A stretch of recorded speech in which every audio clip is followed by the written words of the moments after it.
राम का वनवास। राम ने अपने पिता दशरथ एवं माता कैकेयी के चरण स्पर्श किए।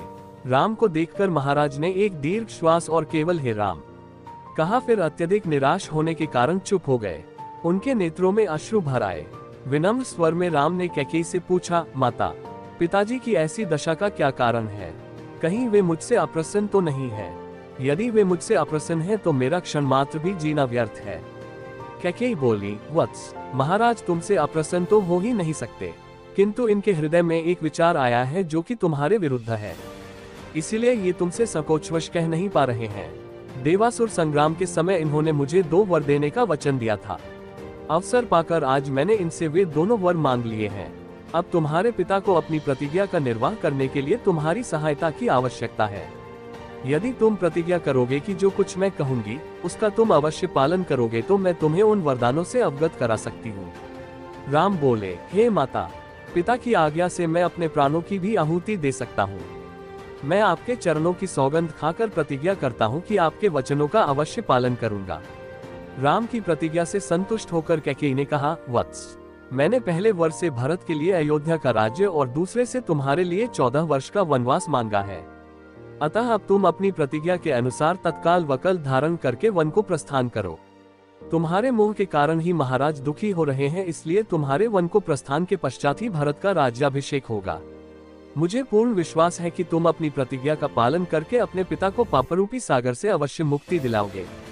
राम ने दुख और शोक से रहित होकर कैकेयी के वचनों को सुना और मधुर मुस्कान के साथ बोले, माता, बस इस छोटी सी बात के लिए ही आप और पिताजी इतने परेशान हैं। मैं तत्काल वन को चला जाता हूँ, यही मेरी सत्य प्रतिज्ञा है। महाराज दशरथ राम और कैकेयी के इस संवाद को सुन रहे थे। इसे सुनकर वे एक बार फिर मूर्छित हो गए। राम ने मूर्छित पिता और कैकेयी के चरणों में मस्तक नवाया और चुपचाप उस प्रकोष्ठ से बाहर चले गए। पिता के अंतिम दर्शन। सुमंत राजा दशरथ के कक्ष में पहुंचे। उन्होंने देखा कि महाराज पुत्र वियोग की आशंका से व्याकुल हैं। वे पानी से बाहर निकाल दी गई मछली की तरह तड़प रहे थे। सुमंत ने उनसे हाथ जोड़कर निवेदन किया, महाराज, आपके ज्येष्ठ पुत्र धर्मात्मा राम सीता और लक्ष्मण के साथ आपके दर्शनों की कामना लिए द्वार पर प्रतीक्षा कर रहे हैं। माताओं एवं अन्य बंधु बांधवों भेंट करने के बाद वे अब आपके दर्शन हेतु आए हुए हैं। उन्हें भीतर आने की आज्ञा दें।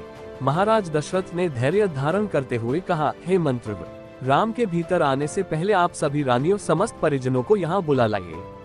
ये तो निश्चित हो चुका है कि राम वनगमन करेंगे ही। मुझे ये भी ज्ञात है कि राम के वियोग में मेरी मृत्यु भी अवश्य संभावी है। अतः मैं चाहता हूँ कि इन दोनों महान घटनाओं को देखने हेतु मेरा समस्त परिवार यहाँ उपस्थित रहे। सुमंत ने महाराज की आज्ञानुसार सभी रानियों तथा परिजनों को वहाँ बुलवा लिया। उसके पश्चात राम, सीता तथा लक्ष्मण को भी महाराज के पास ले आए। हाथ जोड़े हुए राम वहां पर उपस्थित अपने पिता और माताओं की ओर बढ़े। राम को इस प्रकार अपनी ओर आता देख महाराज दशरथ उन्हें हृदय से लगाने की अभिलाषा से अपने आसन से उठ खड़े हुए, किंतु अत्यधिक शोक तथा दुर्बल होने के कारण वे केवल एक पग बढ़ाते ही मूर्छित होकर गिर पड़े। पिता की ऐसी दशा देखकर राम और लक्ष्मण ने तत्काल उन्हें सहारा देकर पलंग पर लिटा दिया। महाराज की मूर्छा भंग होने पर राम ने अत्यंत विनीत स्वर में कहा, हे पिता, आप ही हम सबके स्वामी हैं। कृपा करके आप धैर्य धारण करें और हम तीनों को आशीर्वाद दें कि हम वन में 14 वर्ष की अवधि व्यतीत करने के पश्चात पुनः आपके दर्शन करें। महाराज दशरथ ने आर्द्र स्वर में कहा, पुत्र, तुम्हें वनों में भटकने के लिए भेजने की मेरी कदापि इच्छा नहीं है, किंतु मैं विवश हूँ। अब मैं इससे अधिक क्या कह सकता हूँ कि जाओ, तुम्हारे वनवास का काल कल्याणकारी हो। ईश्वर सदैव तुम्हारी रक्षा करे। मुझे इस बात की भी आशा नहीं है कि तुम्हारे वापस आने तक मैं जीवित रह पाऊंगा, फिर भी मैं परमात्मा से प्रार्थना करता हूँ कि तुम्हारे लौटने पर मैं तुम्हें पुनः देख पाऊं। वहां पर उपस्थित गुरु वशिष्ठ, महामंत्री सुमंत आदि वरिष्ठ जिन्होंने एक बार फिर से कैकेयी को समझाने का प्रयास किया कि वह अपना वर वापस ले ले, किंतु कैकेयी अपने इरादों पर अडिग रही।